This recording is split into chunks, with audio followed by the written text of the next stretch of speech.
বন্ধুরা সম্পূর্ণ পর্ব দেখতে চ্যানেলটি সাবস্ক্রাইব করুন। এবার শ্যামের বোনকে সত্যিই ভালোবেসে ফেলেছে আয়ুষ্মান। কাজের মেয়ে কুসুমকে ভুলে গিয়ে নতুন করে জীবন শুরু করার সিদ্ধান্ত নিল সে। শ্যামের বোন ভিডিও কলে আয়ুষ্মানকে নিজের ঘরের অবস্থা দেখাতে থাকে। ঘরের মধ্যে চারদিকে ভাঙচুর, কান্নাকাটি আর আত্মহত্যার হুমকি। প্রথমে আয়ুষ্মান বিষয়টিকে গুরুত্ব না দিলেও ধীরে ধীরে তার মনে অপরাধবোধ তৈরি হতে শুরু করে। সে ভাবতে থাকে হয়তো সত্যিই মেয়েটি তাকে মন থেকে ভালোবাসে। অন্যদিকে কুসুম তখনও বিশ্বাস করে যে আয়ুষ্মান শুধু সাময়িক সমস্যার মধ্যে আছে, কিন্তু সে জানে না যে আয়ুষ্মানের মনে ধীরে ধীরে পরিবর্তন আসতে শুরু করেছে। শ্যামের বোনের আবেগ, কান্না আর বারবার নিজের ভালোবাসার প্রমাণ দেওয়া আয়ুষ্মানকে দুর্বল করে দেয়। এরপর একদিন শ্যামের বোন অসুস্থ হয়ে হাসপাতালে ভর্তি হয়। খবর পেয়ে আয়ুষ্মান ছুটে যায় তাকে দেখতে। সেখানে গিয়ে সে দেখে মেয়েটি অচেতন অবস্থায়ও তার নাম বলছে। এই দৃশ্য দেখে আয়ুষ্মানের মন নরম হয়ে যায়। শ্যামের বোন জ্ঞান ফেরার পর আয়ুষ্মানের হাত ধরে বলে, তুমি যদি আমার জীবনে না থাকো তাহলে আমার বেঁচে থাকার কোনো অর্থ নেই। কথাগুলো শুনে আয়ুষ্মান চুপ হয়ে যায়। সে প্রথমবারের মতো অনুভব করে এই মেয়েটি হয়তো সত্যিই তাকে নিঃস্বার্থভাবে ভালোবাসে। এদিকে শ্যামও সুযোগ বুঝে আয়ুষ্মানের সামনে তার বোনের ছোটবেলার অনেক কষ্টের গল্প বলতে শুরু করে। কিভাবে সে একা বড় হয়েছে, কিভাবে সবসময় ভালোবাসার অভাবে ভুগেছে, এসব শুনে আয়ুষ্মানের মন আরও গলে যায়। দিন যেতে থাকে।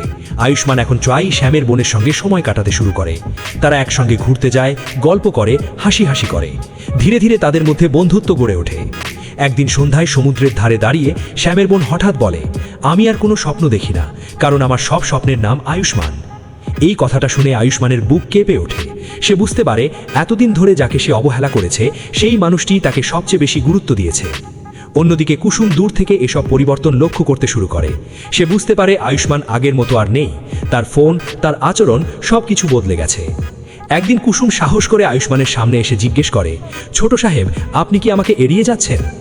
আয়ুষ্মান কিছুক্ষণ নীরব থেকে বলে, কুসুম, মানুষের জীবন সবসময় এক জায়গায় থাকে না, অনেক কিছু বদলে যায়। কথাটা শুনে কুসুমের চোখে জল চলে আসে। সে বুঝতে পারে আয়ুষ্মানের হৃদয়ে অন্য কেউ জায়গা করে নিয়েছে। এদিকে শ্যামের বোনের জন্মদিন উপলক্ষে বিশাল আয়োজন করা হয়। অনুষ্ঠানের মাঝখানে আয়ুষ্মান সবাইকে অবাক করে দিয়ে মঞ্চে উঠে যায়। সে সবার সামনে বলে, আজ আমি এমন একজন মানুষের কথা বলতে চাই যে আমাকে নিঃস্বার্থভাবে ভালোবেসেছে। আমার ভুল, আমার রাগ, আমার অবহেলা সব কিছু সহ্য করেও আমার পাশে থেকেছে। সবাই নিঃশ্বাস বন্ধ করে শুনতে থাকে। এরপর আয়ুষ্মান শ্যামের বোনের দিকে তাকিয়ে বলে, আমি তোমাকে নতুন করে একটা সুযোগ দিতে চাই। আমি তোমার সঙ্গে নতুন জীবন শুরু করতে চাই। এই কথা শুনে শ্যামের বোন আনন্দে কেঁদে ফেলে। শ্যামও খুশিতে আত্মহারা হয়ে যায়। অন্যদিকে অনুষ্ঠানের এক কোণায় দাঁড়িয়ে থাকা কুসুম ভেঙে পড়ে। এতদিনের স্বপ্ন যেন মুহূর্তের মধ্যে শেষ হয়ে যায় তার। কিন্তু গল্পে তখনও বাকি ছিল বড় টুইস্ট। ঠিক সেই সময় অনুষ্ঠানে উপস্থিত একজন রহস্যময় ব্যক্তি একটি পুরনো ফাইল নিয়ে হাজির হয়। সে দাবি করে শ্যামের বোন সম্পর্কে এমন কিছু সত্য তার কাছে আছে যা জানলে আয়ুষ্মানের সিদ্ধান্ত সম্পূর্ণ বদলে যেতে পারে। ফাইলটি হাতে নিয়ে আয়ুষ্মানের মুখের রং পাল্টে যায়। তাহলে সেই ফাইলে কি ছিল? শ্যামের বোনের কোন গোপন রহস্য সামনে আসতে চলেছে? আয়ুষ্মান কি তার সিদ্ধান্তে অটল থাকবে, নাকি আবার সবকিছু বদলে যাবে? ফাইলটি হাতে নিয়ে আয়ুষ্মান কিছুক্ষণ নিশ্চুপ হয়ে দাঁড়িয়ে থাকে। চারদিকে তখন পিনপতন নীরবতা। শ্যামের বোনের মুখে হাসি থাকলেও তার চোখে স্পষ্ট আতঙ্ক দেখা যায়। অন্যদিকে শ্যাম বারবার সেই রহস্যময় ব্যক্তির দিকে তাকাতে থাকে। মনে হচ্ছে সে আগেই বুঝতে পেরেছিল এমন কিছু একটা ঘটতে পারে।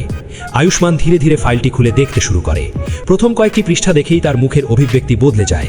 উপস্থিত সবাই অবাক হয়ে যায়। শ্যামের বোন কাঁপা গলায় জিজ্ঞেস করে, কি হয়েছে আয়ুষ্মান, ওখানে কি লেখা আছে? ঠিক তখনই রহস্যময় ব্যক্তি বলতে শুরু করে, আজ থেকে প্রায় 3 বছর আগে তোমার জীবনে প্রথমবার প্রবেশ করেছিল শ্যামের বোন। কিন্তু সেটা কোনো কাকতালীয় ঘটনা ছিল না। তোমার প্রতিটি পছন্দ, অপছন্দ, তোমার যাতায়াত, এমনকি তোমার পরিবারের তথ্য পর্যন্ত আগে থেকেই সংগ্রহ করা হয়েছিল। কথাগুলো শুনে সবাই অবাক হয়ে যায়। আয়ুষ্মান ফাইলের ভেতর থেকে কয়েকটি ছবি বের করে।